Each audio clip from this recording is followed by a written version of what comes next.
Hello everybody, this is Southern Hellenic. Welcome back to another video. So from the makers of How to Get Started in Roman Religion, we have How to Get Started in Greek Religion. Okay, so I did not mention in yesterday's video that Roman religion, or a lot of the stuff that the Romans got, was from, first of all, from their encounters with the Etruscans, who they later on, I think, destroyed. There is some empire the Romans destroyed, and I'm going to have to Google it to see which one it is. But they really heavily got a lot of their information from the Greeks, because if you look at the Romans' attitude towards the Greeks, they were like in love with them, literally.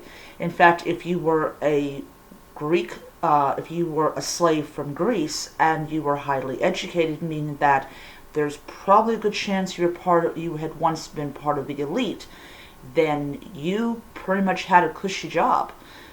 You were still a slave, but you had perks because you were Greek. So, yeah, probably somebody's going to say I'm wrong about something like that. But, yeah, they were absolutely in love with the Greeks. So getting away from that, let's talk about how to get started in Greek religion, or Hellenismos. So Hellenismos is not an ancient word. It's not. In fact, just like all pre-Christian civilizations, they actually did not have a name for religion. It was just something that you did.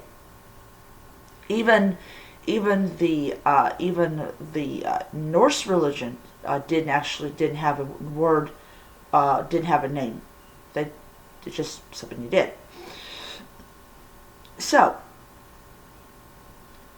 just like I said in the one about how to get started in Roman religion, in Greek religion, just like with that and Kemeticism and heathenism and all that jazz, it is a religion with homework. Of course, unlike other forms of polytheism, like the Celts and the Norse, we do have a lot of surviving records. In fact, we have a lot more than we think was possible, where the fact is the church was going around and burning things and trying to destroy their cultural past, because they just didn't like the fact is that, I'm guessing that they just could not imagine a world in which Jesus did not exist. That's just my own personal opinion.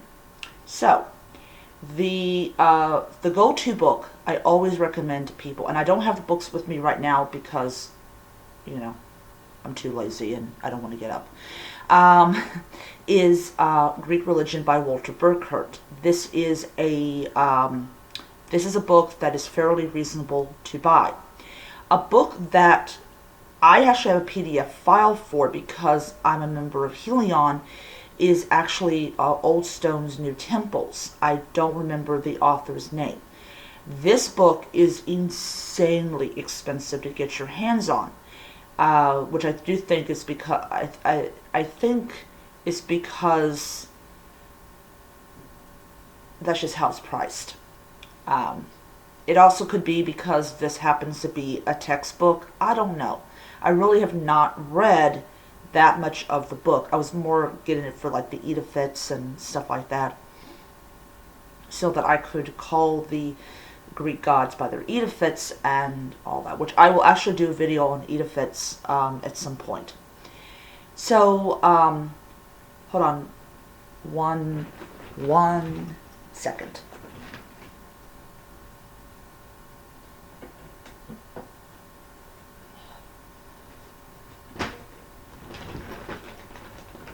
My alarm is going to go off. Sorry about that, guys. So getting started in Greek religion is just as easy as getting started in Roman religion, because you do have a large body of work. You also have books that have come out that talk about these other points that were from much earlier authors. So you so just read your books, and just like with Roman religion, you can start by setting up a altar. Now, how I did mine was I picked a deity that I really happen to like, not based on the stories, but based on what that deity controlled. So, for example, is one of the deities that I really happen to like a lot is the Greek goddess Athena. And Athena goes by her Roman name, Minerva. Now, there's a difference between the two. Minerva, Minerva is, okay, so prime example of differences. Now, if you're a fan of the Percy Jackson series, you will tell that there is a difference between Athena and Minerva. Athena is the goddess of war, of wisdom, of domestic arts, of battle strategy. Basically, she represents the logical part of war. In the Percy Jackson series, she has demigod children that reformed from her thoughts. In Roman religion, Minerva is not the goddess of war. She's just the goddess of wisdom and of the domestic arts, and basically stuff that the Romans would connect with, Mars. Bellona actually became the goddess of war.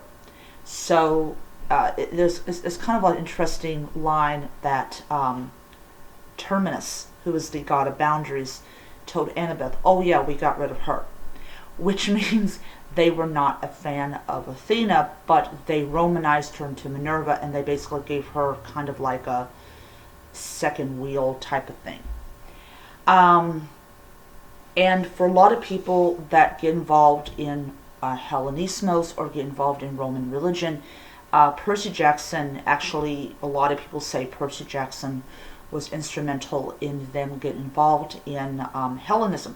In fact, Rick Riordan, who originally got a lot of pagans mad because he made a comment about that he thought, I don't know, is if he thought it was funny or he couldn't understand why people, whatever. But I think when he encountered Hellenics, or like something happened, he realized, yeah, I was wrong. So it was interesting. Of course, he also roasted J.K. Rowling and all that. So Hellenismos, for those people who do not know, is the veneration and honoring of the Greek gods based on primary and secondary sources. So it's important to read your primary sources, but your secondary sources are just as important. And also, of course, reading some of the books that archaeologists have brought out and all that. Another great thing to buy is Archaeology Magazine, which even if they don't have your culture list, or like the place that you're drawing your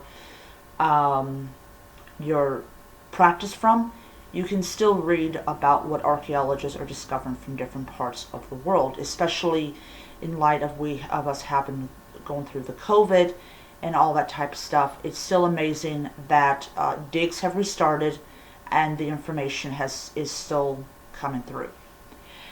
But anyways, we have we have Hellenic pagans. These are Facebook groups, Hellenic pagans.